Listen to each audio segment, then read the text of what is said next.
श्रद्धालुओं, जय श्री कृष्णा, जय श्री राम, जय श्री राधे राधे, जय श्री महाकाल। इस वीडियो में आपको श्रवण कराएंगे सिद्धपीठ और वहां विराजने वाली शक्तियों की नामावली।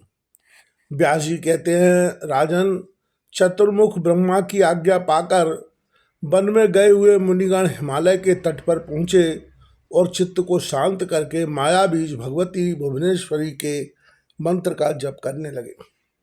राजन, उनके ध्यान का विषय भगवती परमा शक्ति थी।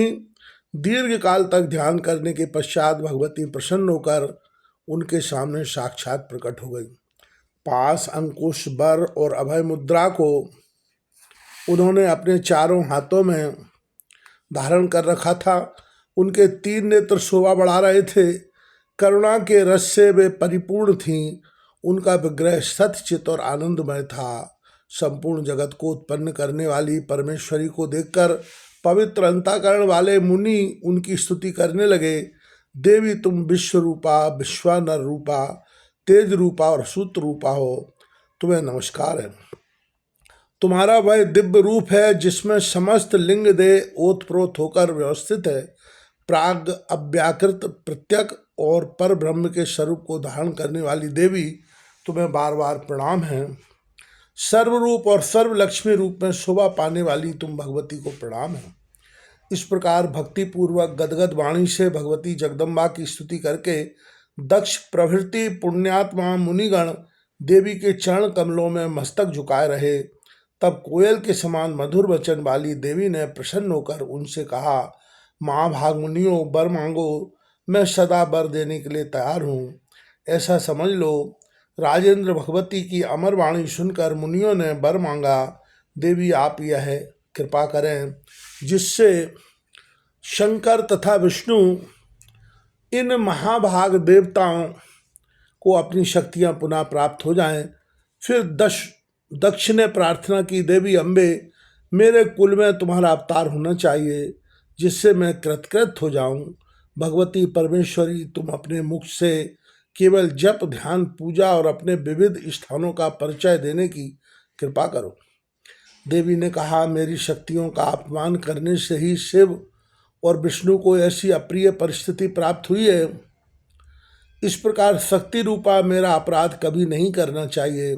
अच्छा, अब मेरी किंचित कृपा से उनमें स्वस्थता शक्ति आ जाएगी। गौरी और लक्ष्मी नामक मेरी शक्तियों का तुम्हारे एवं क्षीर सागर के यहाँ जन्म होगा। मेरे प्रेरणा करने पर वे शक्तियाँ उनके पास चली जाएंगी। मुझे सदा प्रसन्न करने वाला माया बीज ही मेरा प्रधान मंत्र है।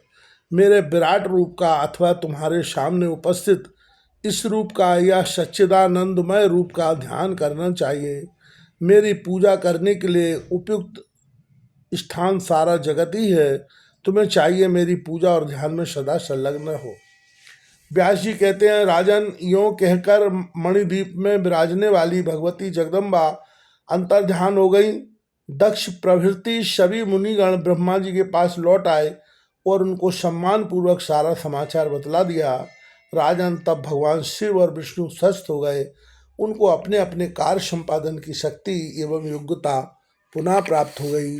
आगे वेदव्यासी भगवान कथा श्रवण कराते हुए कहते हैं, महाराज, कुछ समय बीत जाने के पश्चात भगवती जगदम्बा की एक ज्योति ने दक्ष के घर अवतार धारण किया। उस समय तीनों लोकों में बधाई बजने लगी। संपूर्ण देवता प्रसन्न होकर पुष्पों की वर्षा करने लगे। राजन, स्वर्ग के देवताओं ने दुंदुभियां बजाना आरंभ कर दी।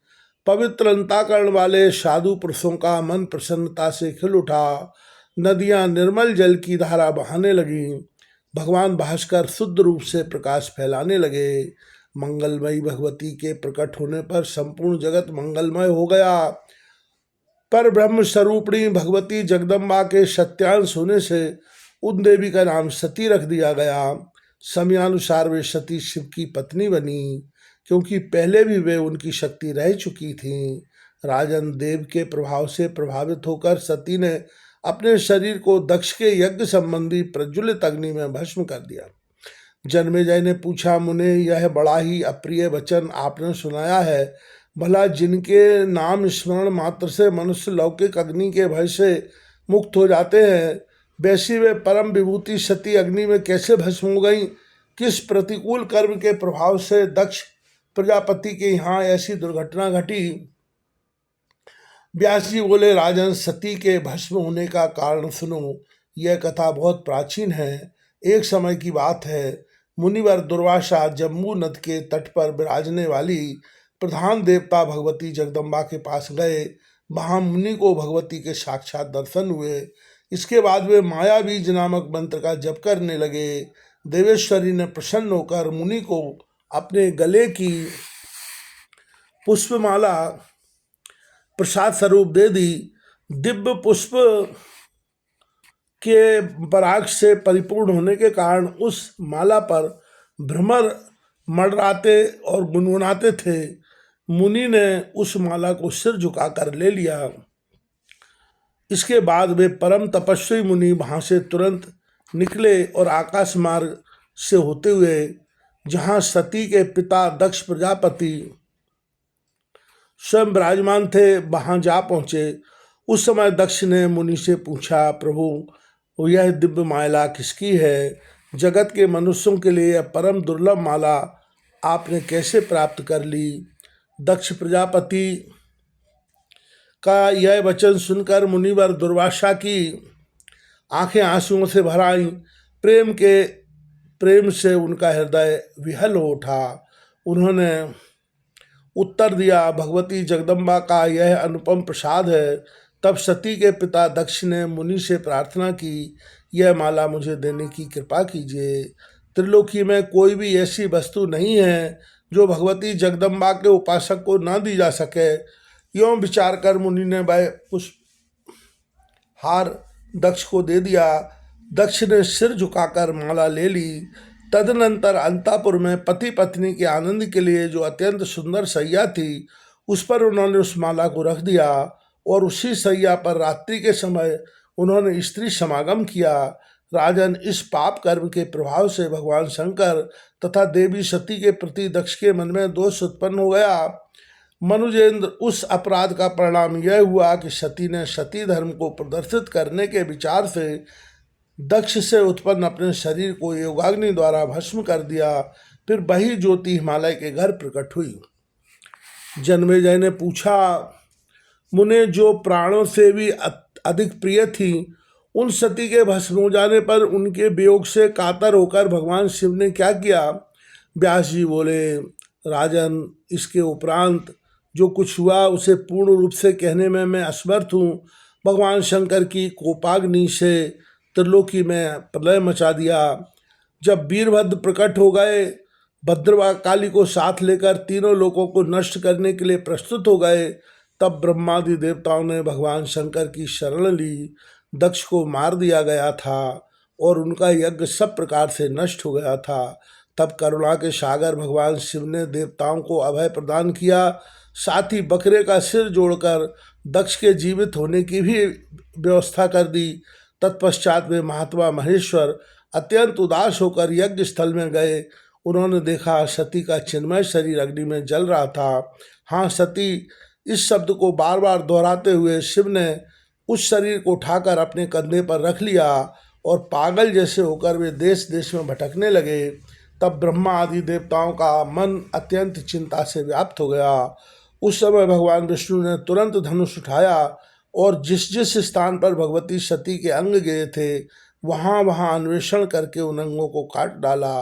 तदनंतर जहाँ कहीं भी शरीर के टुकड़े थे वहीं शंकर की अनेक मूर्तियाँ प्रकट हो गईं।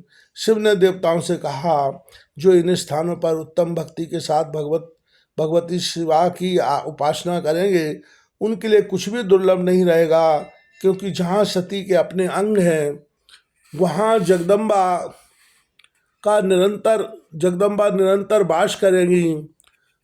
इन स्थानों में रहकर जो मनुष्य पुरस्चरण करेंगे उनके मंत्र सिद्ध होने में कोई संदेह नहीं है। ये स्थान माया बीज मंत्र जप के लिए विशेष उपयोगी है। राजेंद्र, इस प्रकार कहकर भगवान शंकर ने सती के विरह से अधीर हो उन स्थानों में जप, ध्यान और समाधि में संलग्न होकर समय व्यतीत किया। जन्मेजय ने पूछा, अनग वे सिद्ध पीठ स्थान कौन कौन से हैं, कितने हैं और उनके क्या नाम हैं, मुझे बताने की कृपा कीजिए। दया सिंधु महामुने, उन स्थानों पर विराजने वाली देवियों के नाम भी कृपया बता दें, जिससे मैं कृतार्थ हो सकूं। व्यासी कहते हैं, राजन सुनो, मैं अब देवी पीठों का परिचय देता हूँ, जिनके श्रवण मात्र से मनुष्य पापों से मुक्त हो जा सकता है। जिन जिन पीठों में सिद्ध चाहने वाले पुरुषों के द्वारा देवी की उपासना तथा ऐश्वर्य चाहने वालों के द्वारा ध्यान होना चाहिए, उन स्थानों को मैं तत्पूर्वक बताता हूँ। वाराणसी में गौरी का मुख गिरा था, अतएव उस पीठ स्थान में रूप धारण करने वाली देवी का नाम विशालाक्षी है। नैमिषारण्य क्षेत्र में विराजमान देवी लिंगधारिणी नाम से प्रसिद्ध हुई।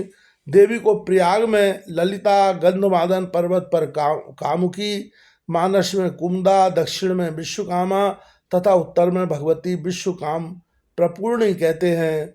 गोमंत पर गोमती तथा मंदराचल पर कामचारिणी नाम से विख्यात हैं। चैत्र रथ में देवी को मदोदकटा, हस्तिनापुर में जयंती, कानकुब्ज में गौरी तथा मलयाचल पर रंभा कहा गया है।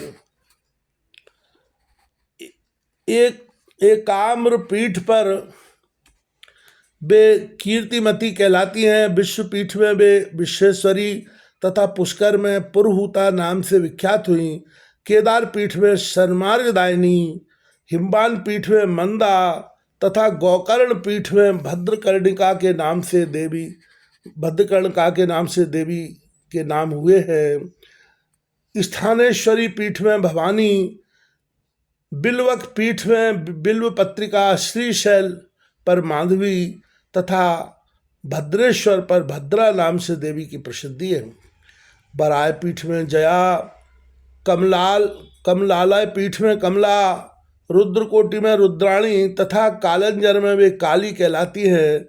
उन्हें सालग्राम पीठ में महादेवी, शिवलिंग में जलप्रिया, महालिंग में कपिला, माकोट में मुक्तेश्वरी, मायापुरी में कुमारी, संतान पीठ में ललितांबिका, गया में मंगला तथा पुरुषोत्तम पीठ में बिमला कहा गया है। सहस्त्राक्ष में उत्पलाक्षी, हिरणाक्ष में महोत्पला, विशाखा में अमोघाक्षी, पुंडरक वर्धन पीठ में पाडला, सुपार्श में नारायणी, चित्रकूट में रुद्र सुंदरी, विपुल क्षेत्र में विपुला, मलयाचल पर भगवती कल्याणी, सहाद्री पर्वत पर एक वीरा, हरिश्चंद्र पीठ पर चंद्रिका, राम तीर्थ में रमणा, यमुना पीठ में मृगावती, कोट तीर्थ में कोटवी, माधव वन में सुगंधा, गोदावरी में त्रिसंख्या, गंगा द्वार में रथप्रिया, शिवकुंड में शुभानंदा, देविका तटपीठ में नंदिनी, द्वारका में रुक्मणी, वृंदावन में राधा, मथुरा में देवकी, पाताल में परमेश्वरी, चित्रकूट में सीता, विंध्याचल पर्वत पर विंध्यवासिनी, करवीर क्षेत्र में महालक्ष्मी, विनायक क्षेत्र में देवी उमा, बैद्यनाथ धाम में आरोग्या, महाकाल पीठ में माहेश्वरी, उष्ण तीर्थ में अभिहा, विंध्य पर्वत पर नितंबा, मांडव पीठ में मांडवी तथा महेश्वरीपुरी में ये देवी स्वाहा नाम से विख्यात है। छगलंड में प्रचंडा, अमरकंटक में चंडिका, सोमेश्वर पीठ में बरारोहा, प्रभास क्षेत्र में पुष्करावली, सरस्वती तीर्थ में देव माता तथा तट नामक पीठ में पारावार नाम से इनकी प्रसिद्धि हुई। महालय में महाभागा, पयोष्णी में पिंगलेश्वरी, कृत शौच तीर्थ में सिंहिका, कार्तिक क्षेत्र में अतिशाकरी, बर्तक तीर्थ में उत्पला, सुभद्रा एवं सोना के संगम पर लोला, सिद्धवन में माता लक्ष्मी, भरताश्रम तीर्थ में अनंगा, जालंधर पर्वत पर विश्वमुखी, किष्किंधा पर्वत पर तारा, देवदारू वन में पुष्टि, कश्मीर प्रदेश में मेधा, हिमाद्री पर्वत पर देवी भीमा, विश्वेश्वर क्षेत्र में तुष्टि, कपाल मोचन तीर्थ में शुद्धि, काया बरोणहर तीर्थ में माता, शंखोद्वार तीर्थ में धरा तथा पिंडकार्थ तीर्थ में धृति नाम से ये प्रसिद्ध हुई। चंद्रभागा नदी के तट पर कला, अच्छोद नामक क्षेत्र में शिवधारणी, बेड़ा नदी के किनारे अमृता, बद्रीवन में उर्वशी, उत्तर कुरु प्रदेश में औषधि, कुशद्वीप में कुशोदका, हेमकूट पर्वत पर मनमथा, कुमुदवन में सत्यवादिनी, अश्वती तीर्थ में बंदनिया, वैष्णवालय क्षेत्र में निधि, वेदवदन तीर्थ में गायत्री, भगवान शिव के सन्निकट पार्वती, देव तीर्थ में इंद्राणी, ब्रह्मलोक में सरस्वती, सूर्य के बिंब में प्रभा, मातृकाओं में वैष्णवी, सतियों में अरुंधति तथा रामा प्रभृति अप्सराओं में तिलोत्तमा नाम से देवी विख्यात हुई। संपूर्ण प्राणियों के चित्र में सदा विराजने वाली शक्ति को ब्रह्मकला कहते हैं। जन्मेजय ये 108 सिद्धपीठ और वहाँ विराजने वाली उतनी देवियाँ कही गई हैं। देवी सती के अंगों से संबंधित इन पीठों का परिचय बता दिया। भूमंडल पर इनके अतिरिक्त जो प्रधान स्थान हैं प्रसंगवश वे भी बता दिए गए। जो पुरुष इन 108 सिद्ध पीठों का स्मरण एवं श्रवण करता है वह समस्त पापों से मुक्त होकर भगवती के परम धाम में चला जाता है। इन अखिल तीर्थों की यात्रा विधि के अनुसार करनी चाहिए। वहां जाकर पितरों का तर्पण और श्राद्ध करने के पश्चात भगवती की विशिष्ट पूजा विधि पूर्वक संपन्न करनी चाहिए। पूजन के उपरांत भगवती जगदम्बा के सामने बार बार अपराध क्षमा कराने का विधान है। जन्मेजय संपूर्ण विप्रों को भक्ष्य और भोज्य आदि पदार्थों से तृप्त करना चाहिए। राजन सुवासिनी स्त्रियों, कुंवारी कन्याओं तथा ब्रह्मचारियों को भोजन कराना उचित है। प्रभु उस क्षेत्र में रहने वाले जो चांडाल हैं उन्हें भी देवी का रूप कहा गया है, अतः उन सबकी भी पूजा होनी चाहिए। उन सिद्ध पीठों में सभी प्रकार का दान ग्रहण निषिद्ध है। शक्ति के अनुपम मंत्र का अनुष्ठान होना चाहिए। माया बीज मंत्र राज्य माना जाता है। समस्त पीठों में विराजने वाली भगवती जगदम्बा की इस मंत्र से पूजा करनी चाहिए। राजन अनुष्ठान करने वाले मनुष्य को चाहिए कि धन खर्च करने में कंजूसी न करके देवी के प्रति अटूट श्रद्धा रखे। जो पुरुष इस प्रकार श्री देवी के सिद्ध पीठों की प्रसन्नता पूर्वक यात्रा करता है उसके पितर 1000 कल्पों तक श्रेष्ठ ब्रह्मलोक में निवास करते हैं। स्वयं वह भी आयु समाप्त होने पर देवी के लोक में स्थान पाता है। फिर उत्तम ज्ञान पाकर वह संसार सागर से मुक्त हो जाता है। इस अष्टोत्तर शत नाम के जाप से बहुत से पुरुष सिद्धि प्राप्त कर चुके हैं।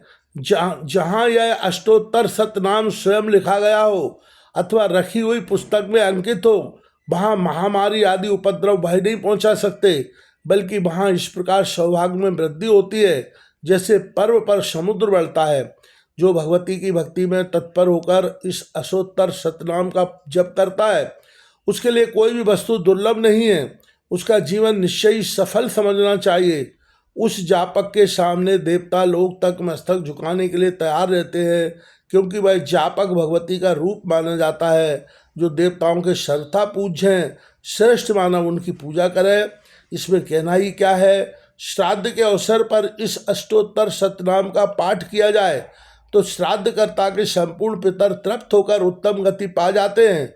राजेंद्र, ये मुक्ति क्षेत्र भगवती के साक्षात विग्रह है। सिद्धपीठ इनकी संज्ञा है। बुद्धिमान मनुष्य इनका अवश्य सेवन करें।